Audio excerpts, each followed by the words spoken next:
رضا کے اسٹیج سے پوری دنیا کے مسلمانوں کو پیغام رضا ہے کہ جب گستاخی ہو تو کرنا کیا چاہیے.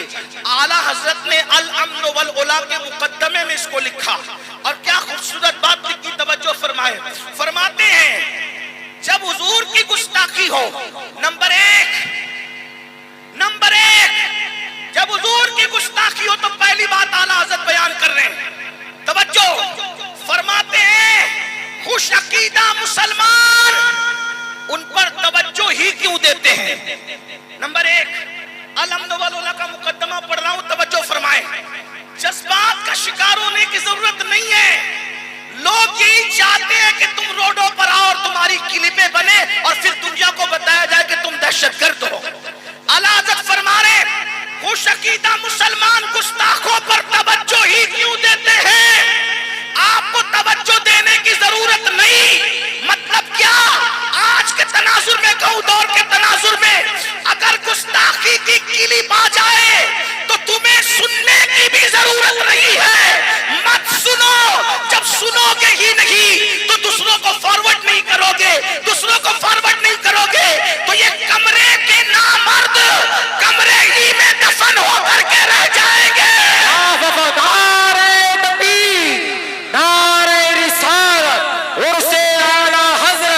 سید امین القادری صاحب قبلہ. ارے ان کی شہرت کا سبب تو تم بنتے ہو کہ جیسے ہی کلپ آئی اس کو بھیجا، اس کو بھیجا، اس کو بھیجا. ہمارے اعلیٰ حضرت کہہ رہے ہیں ان پہ توجہ کرنے کی ضرورت نہیں، ان کو سنا ہی مت کرو. اور ایک بات کہوں، قاعدہ کلیہ کے طور پہ نہیں کہہ رہا ہوں، گالی دینے والوں کو جواب کے طور پہ کہہ رہا ہوں. پہلی بات، نبی کو کوئی یوں ہی گالی نہیں دیتا. نبی کو گالی صرف وہی دیتا ہے، نبی کو گالی صرف وہی دیتا ہے جس کا باپ ایک نہیں ہوتا.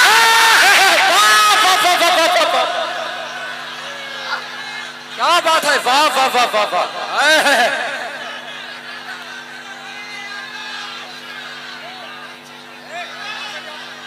اب یہ جو بھی دنیا میں نبی کو گالی دے رہا ہے، چاہے کلمہ پڑھ کے دے رہا ہے، چاہے کلمے کا انکار کر کے دے رہا ہے، وہ نبی کا کچھ نہیں بگاڑتا.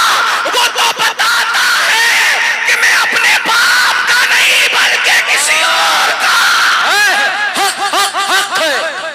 کیا بات ہے. اس لیے غیر حلالیوں کی یہ اوقات ہی نہیں ہے کہ عاشقان رسول ان پہ توجہ دے. ان پہ توجہ مت دو. نمبر ایک، توجہ مت دو ان پر. دوسری بات، اعلیٰ حضرت فرما رہے ہیں ذمہ داری میری، میں اعلیٰ حضرت کی بات اعلیٰ حضرت کے عرص میں کر رہا ہوں. توجہ ہے آپ کی، توجہ ہے آپ کی. پہلی بات، توجہ ان پہ مت دو. مت سنو، نہ ان کی تحریر پڑھو نہ ان کی تقریر سنو. اگر آ جائے تو ڈیلیٹ کر دو، کسی کو آگے فارورڈ کرنے کی ضرورت. بولو آج سے ایسا کرو گے؟ انہیں سنو گے؟ نبی کو جو گالی دے اس کی بات سنو گے؟ نہیں. نمبر دو، اعلیٰ حضرت فرماتے ہیں گستاخ اگر سامنے ہو تو کیا کرنا؟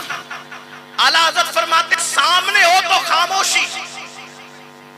الحمد والعلا کا مقدمہ پڑھ رہا ہوں آپ کے سامنے. نمبر ایک، پہلی بات آپ نے سنی. دوسری بات، گستاخ نبی کو گالی دینے والا سامنے ہو تو کیا کرے؟ خاموشی. اور اگر وہ پیٹھ پیچھے ہو، فرمایا فراموشی. سامنے ہو تو خاموشی، سامنے ہو تو خاموشی اور پیٹھ پیچھے ہو تو فراموشی. ارے گستاخ اس قابل ہی نہیں ہے کہ اس کے پیٹھ پیچھے ہم اس کا ذکر کریں، اس لیے کہ ہماری پاکیزہ زبان ہے. نبی کو گالی دینے والے نطفہ ناتحقیق کے لیے نہیں ہے. ہماری زبانوں کا حال تو یہ ہے، دہن میں زبان تمہارے لیے، بدن میں ہے جا تمہارے لیے، ہمارے یہاں تمہارے لیے. اٹھے بلند آواز. ایسا عاشقوں کی طرح پڑھو نا، مردوں کی طرح، مرد عاشقوں کی طرح درود شریف پڑھو. اللهم صل على سيدنا مولانا محمد وعلى رب صل وسلم دائما ابدا على حبیبک خیر الخلق کلہم सलातम व सलामन अलैका या रसूल अल्लाह। अब सुन ले, आशिकान रसूल तवज्जो ही क्यों देते हैं? गुस्ताख नबी को गाली देने वाला सामने हो तो खामोशी, और पीठ पीछे हो फरामोशी, यानी पीठ पीछे भी उसका जिक्र मत करो। फिर अपनी ड्यूटी क्या है, करना क्या है? अब मेरे इमाम अहले सुन्नत, जो अपने वक्त का मुफक्किर भी है, मुदब्बिर भी है, दानिशवर्द भी है, दूरअंदेश भी है, वली कामिल भी है, सूफी बासफा भी है, आरिफ बिल्ला भी है, आलिम दीन भी है, मुहद्दिस भी है, मुफस्सिर भी है। सिर्फ मुहद्दिस नहीं बल्कि अमीरुल मोमिनीन फिल हदीस है। मुफस्सिर ऐसा, अल्लाह अकबर, के सैयदुल मुफस्सिरीन अब्दुल्लाह इब्न अब्बास की यादें ताजा कर दे। सूफी ऐसा कि गजाली और राजी की दरसगाहों की याद ताजा कर दे। जो गुफ्तगू करे अशार में तसव्वुफ के बारे में तो अल्लामा जलालुद्दीन रूमी की याद को ताजा कर दे। वो अपने वक्त का इमाम, इश्क मोहब्बत का ताजदार कहता है, गुस्ताख सामने हो तो खामोशी, पीठ पीछे हो फरामोशी, और फिर फरमाते हैं अरे आशिकाने रसूल को तो करना ये चाहिए कि हर वक्त उठते बैठते सोते जागते जिक्रे मुस्तफा में करम जोशी। क्या कहने हैं? करो क्या इश्क रसूल में, जिक्र रसूल में करम जोशी, यानी जब आका का जिक्र करो खूब करम जोशी के साथ करो। कैसे? उठो तो भी उनका जिक्र, बैठो तो भी उनका जिक्र, सो तो भी उनका जिक्र, जागो तो भी उनका जिक्र। इससे क्या होगा? फरमाया गुस्ताख खुद ही हसद की आग में जल करके खत्म हो जाए। बैठते उठते मदद के वास्ते या रसूल अल्लाह की कसरत कीजिए, बैठते उठते मदद के वास्ते या रसूल अल्लाह की कसरत कीजिए। शिर्क ठहरे जिसमें ताज़ीम हबीब, उस बुरे मजहब पे लानत कीजिए चर्चा उन्हीं का सुबह शाम, जाने काफिर पर क़यामत कीजिए। करना क्या है? सिर्फ नारे नहीं लगाना, रोडों पे मत आना। क्या करना? जिक्र मुस्तफा में गरम जोशी। क्या मतलब? हर वक्त जिक्र रसूल, हर वक्त जिक्र रसूल, हर वक्त जिक्र रसूल। अब एक बात कहूं, खू करे हमद से थोड़ा सा गिला भी सुन ले। उससे आला हज़रत में आने वालों, अरे तुम क्या जिक्र रसूल करोगे? जिक्र रसूल आता ही कहां है? अल्लाह अकबर। बेटे की खतना हो तो नचनिया को बुलाते हो नाचने के लिए, बेटे की शादी हो तो डीजे लगाते हो गाने के लिए। तुम्हारी औरतें भी रत जगहों में नाचती है, तुम्हारी बेटियां भी रत जगहों में नाचती है। अगर वाकई दिलों में इश्क होता, इश्क सिर्फ नारों का नाम नहीं है, इश्क सिर्फ रैलियों का नाम नहीं है, इश्क सिर्फ मेमोरेंडम का नाम नहीं है। आला हजरत कह रहे हैं उठो तो जिक्र रसूल, बैठो तो जिक्र रसूल। मतलब क्या? अगर बेटे की खतना है तो खतना में ढोल नहीं बजेंगे, उलमा को बुलाकर अज़मत मुस्तफा पे तकरीर की जाएगी। सुभान अल्लाह। जिक्र मुस्तफा की महफिल होगी। अल्लाह। अगर बेटे की बारात निकलेगी तो डीजे के साथ नहीं निकलेगी, बल्कि मुस्तफा जाने रहमत पर सलातो सलाम पढ़ते हुए जिक्र रसूल करते हुए निकलेगी। ये है जिक्र रसूल। करम जोशी के साथ हुजूर का जिक्र करो। शादियों में जिक्र रसूल, मैयत में जिक्र रसूल, खतना में जिक्र रसूल, जलसों में जिक्र रसूल, हर जगह जिक्र। इतना आम कर दो उनका जिक्र कि दुश्मन जल के हसद में मर जाए। लेकिन आपको कहूं बड़ी माजरत के साथ, आज तो लोग नबी के जिक्र की महफिल जानते ही नहीं।